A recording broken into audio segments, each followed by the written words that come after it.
تو جس کا مطلب یہ تھا کہ رزلٹ اسی طرف آنا ہے، اور بدقسمتی سے شاید انہوں نے مس ریڈ کیا ہے.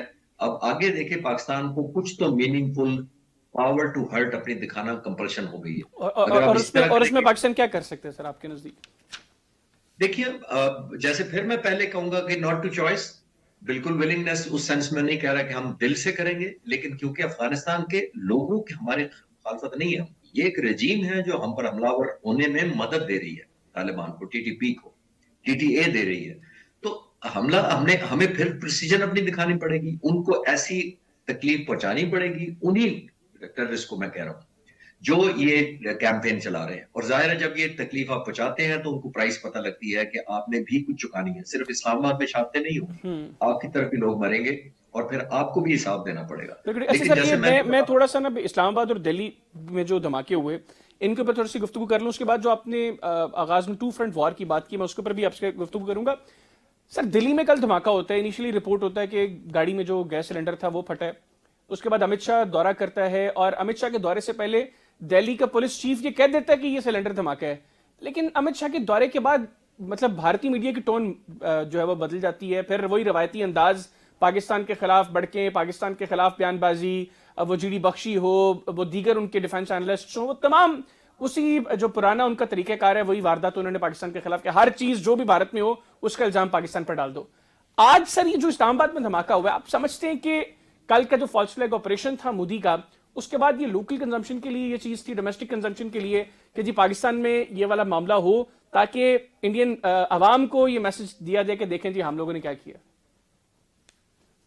دیکھیے پولیٹیکل تو ٹو ہو رہا ہے، اب سے نہیں ہو رہا، کئی مہینوں سے یہ ہو رہا ہے. ان کی کمپلشن بن چکی ہے کہ وہاں پہ اینٹی پاکستان سلوگن بہت بکتا ہے. آپ اتنا عرصے سے ہم شور میڈیا پہ ہیں، آپ ایگری کریں گے کہ پاکستان میں جب بھی الیکشن ہوتا ہے یہاں پہ اینٹی انڈیا کوئی کیمپین نہیں ہوتی. ہمارے ڈومیسٹک ایشوز ہوتے ہیں، ہمارے ڈومیسٹک مسئلوں کو ایڈریس کیا جاتا ہے، کیا جا سکتا ہے یا نہیں کیا جا سکتا، وہ ایک علیحدہ ڈیبیٹ ہے. لیکن ہمارا کبھی اینٹی انڈیا سلوگن پہ ہمیں ووٹ نہیں ملتے لوگوں کو کہ یہ انڈیا کا خلاف دیں گے تو لوگ ایک دم آپ کی ہمدردی میں آ جائیں گے. وہ ایک ایلیمنٹ آف انسیکیورٹی پیدا کرتے ہیں، یہ اٹ سیلف کمزوری کی نشانی ہوتی ہے. جب آپ ایک چھوٹے ملک کا جو آپ کے مقابلے میں 3 یا 5 گنا چھوٹا ہے اس کا خوف لے کر لوگوں کو ڈرائیں گے، تو یہ پہلی بات تو یہی آپ کی ولنگنس ٹو فائٹ ادھر ہی کمپرومائز ہو جاتی ہے کہ آپ اتنا خوف زدہ ہیں. لیکن وہ کیونکہ پولیٹیکل گین کے طور پر اس کو کھیل رہے ہیں. پھر آپ ایک اور چیز نوٹ کریں حیدر کے پچھلے 78 سالوں میں انڈین فورسز جو ہیں انہوں نے پالیٹکس میں کوئی حصہ نہیں لیا، وہ ایکچولی اے پولیٹیکل رہی ہیں. اور ظاہر ہے میں ان کی عزت اس پروفیشنل آرمی کے پوائنٹ سے کرتا ہوں، لیکن اس دفعہ انہوں نے سارا ٹو کیا ہے ایجنڈا جو پولیٹیکل ایجنڈا تھا. ہمارا کیمپین جو ہوا ان کا مئی کے مہینے میں وہ پولیٹیکل تھا. ان کے بعد ایئر فورس چیف ان کے ریپیٹڈلی آئے میڈیا پر، وہ بھی وہی پولیٹیکل ایجنڈا تھا. تو میرا خیال ہے میں یہ کہہ رہا ہوں کہ آپ نے صحیح کہا کہ یہ کیونکہ پالیٹکس جب شامل ہو جاتی ہیں اور خاص طور پر جب فورسز اس کو بیک کرنے لگ جائے تو اتنا بڑا ملک کرے جو نیوکلیر پاور ہے خود، تو پھر اس سے زیادہ اس علاقے کی، پورے علاقے کی کیا بدقسمتی ہو سکتی ہے. کیونکہ صرف پاکستان کی فیوچر سٹیک پر نہیں ہوتا. سارک کے جو پہلے ملک ہوتے تھے، ہم آلموسٹ 1.8 بلین لوگ ہیں، تقریباً 24-25% ہم دنیا کی پاپولیشن ہے اس ریجن میں.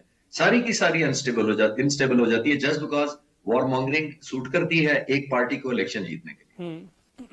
بالکل. اچھا سر یہ بتائیے گا، آپ نے جو 2 فرنٹ وار کے سے متعلق بات کی، میں پروین ثانی صاحب کی کتاب پڑھا تھا دی لاسٹ وار، اس میں انیشلی 16 صفحوں پہ انہوں نے جو ہے وہ بتایا کہ اگر بھارت کو 2 فرنٹ وار کا سامنا کرنا پڑے، ڈیفینیٹلی وہ چین اور پاکستان ہوں گے، تو بھارت میں ہر طرف تباہی ہی تباہی ہوگی اور بھارت 2 فرنٹ وار کا متحمل نہیں ہو سکتا.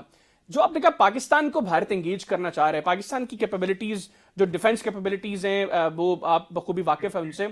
یہ جو 2 فرنٹ وار ہے جس میں بھارت ہمیں دھکیل رہا ہے، کل کو اگر ہمیں اس میں بیک وقت افغانستان اور بھارت کا سامنا کرنا پڑتا ہے، آپ کیا سمجھتے ہیں ہماری کیپیبلٹیز کیا ہیں، ہماری قابلیت کتنی ہے، ہم ایک وقت میں بیک وقت دونوں کو ہینڈل کرنے کے قابل ہیں؟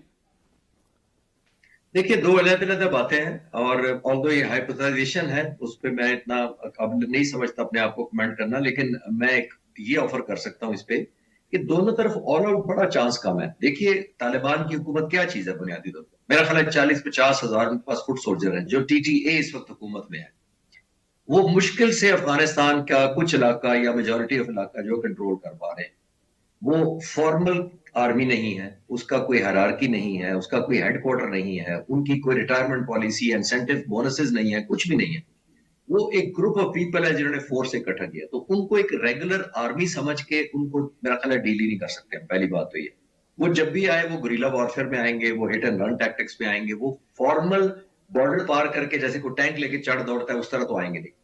تو یہ دونوں ڈائمینشن ڈفرنٹ ہے. ہندوستان کے پاس ظاہر آپشن ہے, جو لینڈ ہماری ہے وہ بڑی ہموار ہے ایز کمپیئر ٹو آرمر کے لیے, فٹ سولجرز کے لیے سمندر اویلیبل ہے, ایک اور ڈائمینشن ہے. تو انڈیا کے ساتھ ڈائنامکس یا nature of war all together different ہوگی جب بھی اگر ہوئی, خدا نہ خواستہ. افغانستان سے بالکل ڈفرنٹ ہوگی, یہ ریگولر نہیں ہوگی ایسکلیشن. پہاڑیاں ہیں, رستہ ہنی ون ہے, ٹرین ایسی ہے جس کے اندر آرمر ٹروپس وغیرہ کانوائز اتنی آسانی سے موو نہیں کرتے جس نے ہمارے ایسٹرن بارڈر پر رہتے ہیں. تو دونوں کی ڈائمینشن ہو رہا ہے. آخری بات میں اس پہ ضرور ایڈ کرنا چاہوں گا کہ ہماری فورسز پرپز بلڈ ڈیولپ نہیں کی جاتی ٹو فرنٹ کے لیے. ہم انڈیا اسپیسیفک ہی ڈیولپ کرتے ہیں کیونکہ ہمارے ڈیزائن نہیں ہے. ہم کو ریجنل ہیجمنی, کوئی سپریمیسی, کوئی دنیا میں ریلیونٹ رہنے کے لیے, کوئی اکنامک ہب بننے کے لیے, ریجنل پولیس مین بننے کے لیے تو ہم نے کسی سے نہ سوچا. آپ انڈین چینل پہ میں آپ کو دیکھ رہا تھا, تو ان کے ڈیزائن ہے. وہ کرتے رہتے ہیں کہ جی ہم نے پتہ نہیں کیا سپریمیسی اس ریجن میں دکھانی ہے اور بلی کر کے ہر ملک کو رکھنا ہے. نہ ہمارا ڈیزائن ہے, نہ ہماری فورسز بنی ہے. لیکن جیسے آپ پوچھ رہے تھے, تو اگر کوئی خدا نہ خواستہ آبلیگیشن آئی تو ظاہر ہے مسلح فوج کے بعد بہت کیپیسٹی ہے, لیکن وہ بائی ڈیزائن بھی نہیں ہوگی اور ہماری فورسز ڈیولپ بھی نہیں کی گئی کہ ہمارے فورس گول یا وار گولز یا وار آبجیکٹو وہ ہیں ہی نہیں. اچھا سر, بھارت میں کچھ ڈیفنس ایکسپرٹس کا یہ خیال ہے کہ انڈین ایئر فورس جو ہے وہ مئی میں مار کھانے کے بعد اب تھوڑی سی ریلکٹنٹ ہے پاکستان کے اوپر کسی بھی طرح کی جارحیت کے حوالے سے, یا اس کی اٹیمپٹ کے لیے بھی وہ تیار نہیں ہے. ابھی پریشر ہے ان کے اوپر مودی گورنمنٹ کا, اور اب جو بار بار باتیں ہو رہی ہیں کہ سمندر کے رستے آئی این ایس وکرانت کا استعمال ہوگا اور پھر پاکستان پر حملہ کیا جائے گا. آپ سر یہ بتا سکتے ہیں کیا ہم کیپیبل ہیں ان کیس بھارت کوئی اگریشن کرتا ہے آئی این ایس وکرانت کو استعمال کرتے ہوئے؟ ہم نے مئی میں بھارتی فضائیہ کو تو منو مٹی تلے دفن کر دیا, کیا ہم آئی این ایس وکرانت کو بھی سمندر برد کرنے کی صلاحیت رکھتے ہیں؟ حیدر, میں آپ کو زیادہ اوتھینٹک ریفرنس کے ساتھ ہی بتا سکتا ہوں جو میرے پاس انفارمیشن ہے. میں اس ایسکلیشن سے پہلے بھی اور بعد میں بھی الحمدللہ 2 دفعہ ایئر ہیڈ کوارٹر اور آپریشن روم کا وزٹ کر چکا ہوں. میں یہ سارے ٹریکس جو ہیں, ڈیجیٹل فٹ پرنٹس جو ہیں شوٹنگ کے, جہازوں کی ویڈیو ریکارڈنگ جو ہے, پھر جو میزائل کی فائرنگ ہے, یہ سارا میں دیکھ کر آیا ہوں اپنے سامنے. اور ظاہر ہے یہ سوال جو آپ مجھ سے پوچھ رہے ہیں میں نے بھی وہاں پوچھا کہ وکرانت نکلا تو نہیں ہے, لیکن اگر آیا تو. اور یہ مجھے کنفرم ہے کہ پاک فضائیہ نے نیوی, پاکستان نیوی کا انڈیپینڈنٹ پلان تھا کہ جب بھی وہ آیا تو پاکستان نیوی, پاکستان بحریہ کی انڈیپینڈنٹ کیپیسٹی ہے, ان کا اپنا پلان ہے وکرانت کو کیسے نیوٹرلائز کرنا ہے. لیکن میں یہ بتا سکتا ہوں کہ ہمارا بھی ایک ڈیڈیکیٹڈ اسکواڈرن یا اسکواڈ تیار ہے اینٹی رافیل کے لیے. اینٹی رافیل کا مطلب یہ ہے کہ جب بھی انہوں نے نکالا اور ہمیں تھریٹ کیا اس نے, ہم اس کو ہٹ کریں گے انشاءاللہ, اور پوری زور سے کریں گے. اور جو میں کیپیسٹی دیکھ کر آیا ہوں بڑی پریسیجن سے اور بڑے وقت پر کریں گے. تو انڈیا کو کسی سٹیج پہ یہ مان نہیں ہونا چاہیے کہ وکرانت کو استعمال کر لیں گے جو انہوں نے 40-50 سال استعمال نہیں کیا اور اس 4 مہینے پہلے استعمال نہیں کیا, انہوں نے اب دوبارہ کیا کرنا ہے. کیونکہ وہ خود نکلتے ہی خود انسیکیور ہو جاتا ہے, وہ خود ایک ورنریبل ٹارگٹ بن جاتا ہے. تو یہ خود اپنے آپ کو بچائے گا تو پھر ہم پر حملہ آور ہوگا نا, تو انشاءاللہ اس سے پہلے ہم اس کا ارینجمنٹ پہلے ہو جائے گا. بالکل. اور سر یہ جو باتیں ہو رہی کہ کنونشنل وار کی تو کوئی سپیس نہیں ہے, ابھی مستقبل قریب میں ایسی کوئی چیز دکھائی نہیں دے رہی, لیکن جو شیطانی اپروچ اس وقت دلی میں برسر اقتدار ہے اس سے آپ کچھ بھی ایکسپیکٹ کر سکتے ہیں. ابھی اگر کوئی ایسا سلسلہ ہوتا ہے جو فالس فلیگ آپریشنز کی ایک سیریز اب بھارت میں شروع ہو رہی ہے, پہلے جموں کشمیر سے متعلق انہوں نے خبریں دیں, پھر اس کے بعد فرید آباد, پھر دہلی میں الٹیمیٹلی بلاسٹ, پھر سلنڈر, اور بعد میں پاکستان کے ساتھ لنک. آپ کو آنے والے چند ہفتے جو ہیں اس حوالے سے کروشل دکھائی دے رہے ہیں؟ بھارت کوئی اٹیمپٹ لے سکتا ہے؟ دیکھیے پریڈکشن تو میں نہیں کر سکتا, لیکن میں یہ ضرور کر سکتا ہوں کہ اگر میں ان کے پوائنٹ آف ویو سے سوچوں تو دیکھیے جب بھی آپ نے ایسا کوئی حملہ کرنا ہوتا ہے آپ کے ملٹری اور وار آبجیکٹیوز ہوتے ہیں, آپ ویسے نہیں چڑھ دوڑتے. یہ کوئی گن نہیں ہے ٹریگر رکھا ہوا ہے آپ نے پریس کر دے پھر کانسیکوینسز تھوڑی آپ نے دیکھنے ہیں. آپ نے کانسیکوینسز ذہن میں رکھ کے اس کو ہائپوتھائز کرنا ہوتا ہے کہ جب میں یہ کروں گا حملہ تو پھر میں نے کیا اچیو کرنا ہے اور پھر دشمن میرے خلاف کیا کرے گا. اگر میں نے کسی کو ناک پر پنچ کرنا ہے تو مجھے پتا ہے اس کے ناک سے خون بہے گا, لیکن اگر مجھے یہ پتا ہو کہ اس کے بعد اسے میرا سر پھاڑ دینا ہے تو پھر میں 4 دفعہ سوچوں گا کہ میں نے کرنا ہے کہ نہیں کرنا. تو یہ وہ سادہ مثال میں نے پیش کیا ہے کہ انڈیا کو ایک کاسٹ پتا ہونی چاہیے اور وار آبجیکٹو پتا ہونی چاہیے.